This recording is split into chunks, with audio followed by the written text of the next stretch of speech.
Hey, Motorman here. You know, one of the biggest growing segments in motorcycling today is, as far as riders, is women. And the type of motorcycle that's really, selling huge numbers are adventure tour type bikes or adventure motorcycles. Problem with those bikes are they sit really high off the ground. So if you're 6 foot or more, that's not a problem generally. But, if you're 5'2" or 5'3", like a lot of women, it could present a problem unless you know proper technique. And I'm going to prove that to you in this video. You're going to see a young lady, Carolyn, and I call her Doodle because she's known as Doodle on a motorcycle. You've seen her a couple of times in my videos. I put her on Road Kings and Electra Glides, and in a couple hours she's whipping the bike around like a toy. But what happens if you put her on a bike that's really tall and she could barely touch the ground, just maybe on her tiptoes? Well, watch this whole video and I'm going to show you it really doesn't mean much if you got technique. Well, let's talk about this. I'm here with Doodle, and she just got a new bike. This is a Triumph 900 adventure bike. That means it's rather tall, and she's 5'4", so. Thank you. And she, it doesn't take, when the bike is standing still and straight up, it doesn't take anything to keep the bike from falling over. It's when it starts to lean over that's where the problem arises. She can get her tiptoes down on both sides, and really that's about it.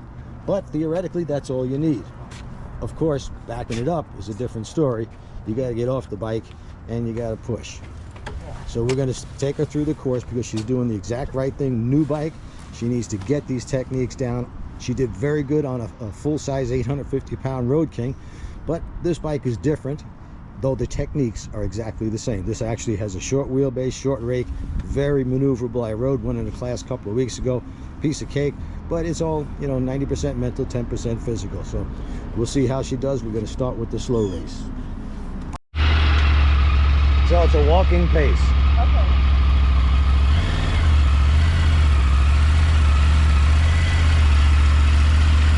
Just a little bit of brake, mainly clutch and throttle. The brake is only a little tiny helper. All right, that's very good. We're going to start off with the slow cone weave, and the best thing to do with this is to do a left dip, a right dip, and then go through the cones. And then way up there, I'm not even sure if you can see it on the video, is a green cone. She's going to hit for that, make that U-turn, and come back.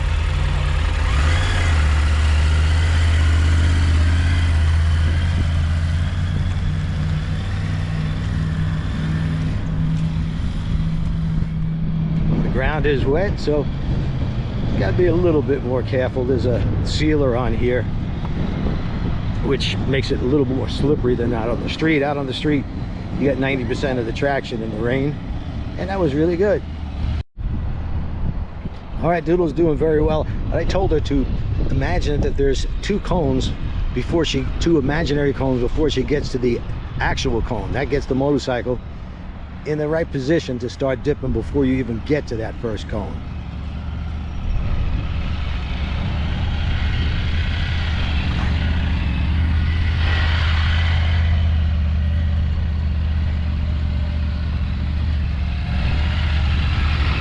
All right, this exercise is called the offset cone weave. It's a series of left turns and right turns. The closer you get to the green cone, the more room you have.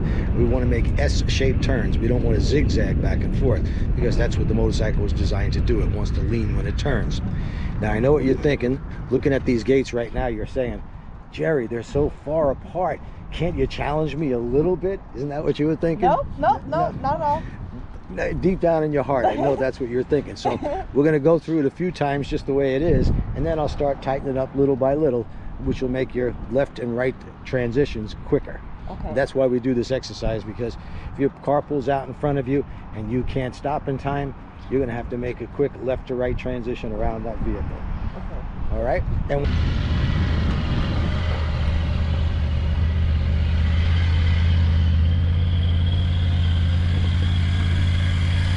nice S-shaped turns. I think she's just about ready for me to tighten it up. Though if I asked her, she'd say, no, I'm not ready, but she is. Gotta push people past their comfort point. That's when you learn. Push past where you feel like you could do it easily.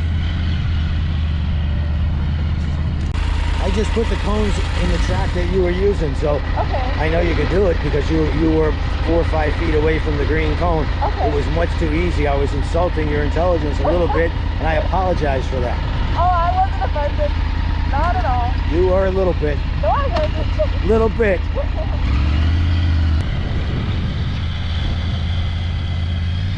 A little faster.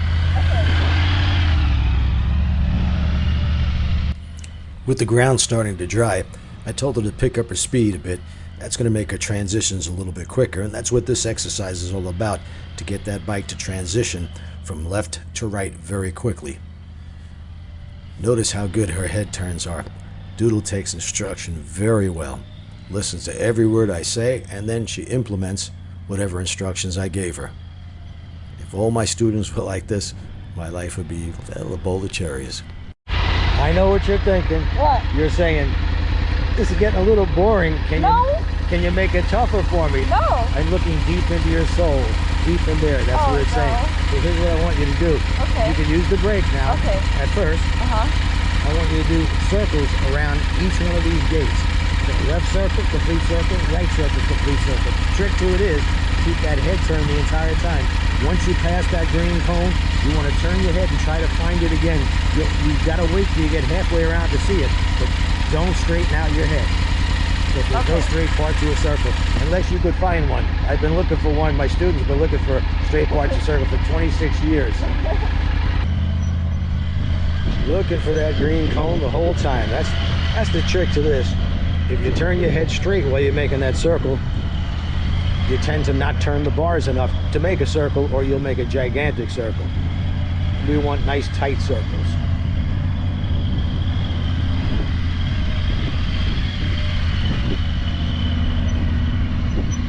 She's looking for it now. She sees it. You won't see it till you're about halfway around.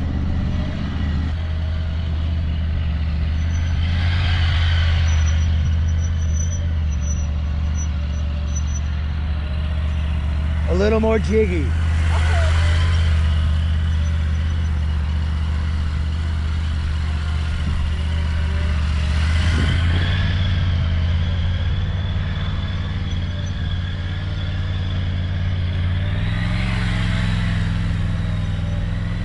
Very nice. Nice and aggressive. Remember, this is where we get aggressive, not out on the street. The more aggressive you are with these techniques while learning them, the sooner you'll pick it up. You're very tentative and timid, it's going to take longer. Not that you can't do it, it's just going to take you a little longer to get the hang of it.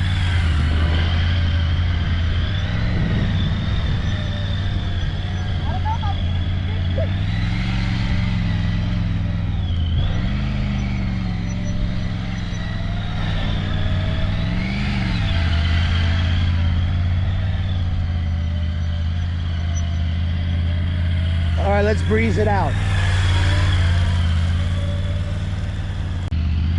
Give me a circle.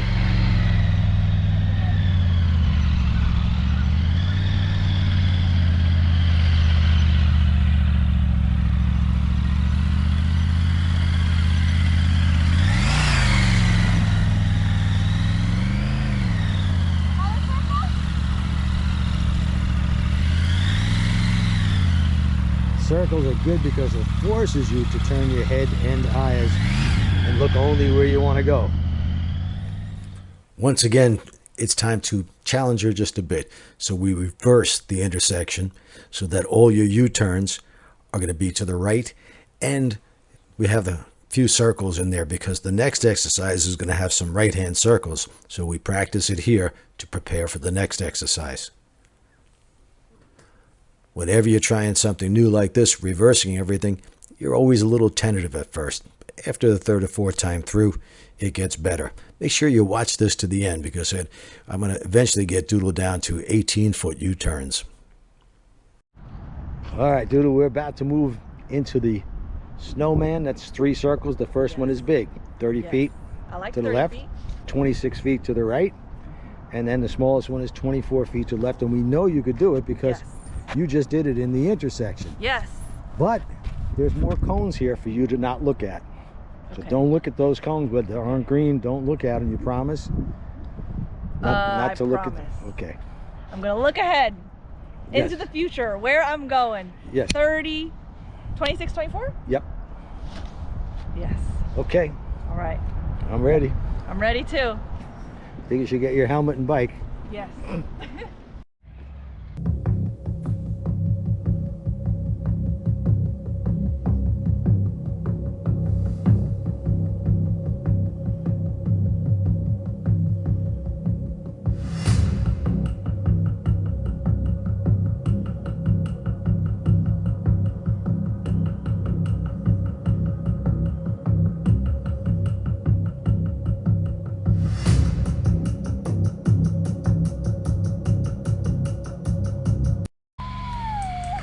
First time. Yes. And she is thrilled with herself.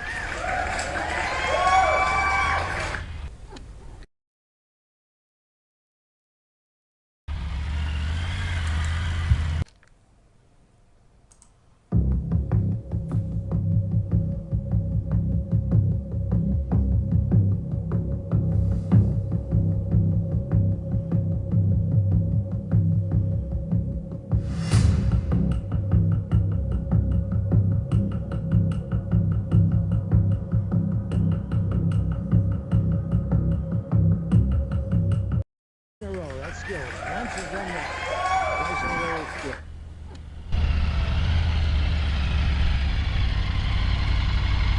What do you think? How close was I to those cones? You were probably a foot away, 6 inches. All right. Yeah. You're using good space availability and doing it right. All right. Try getting your butt off the seat to the left. Let's work on left ones first. Okay. So try getting all your weight onto the high side and get your head around really fast.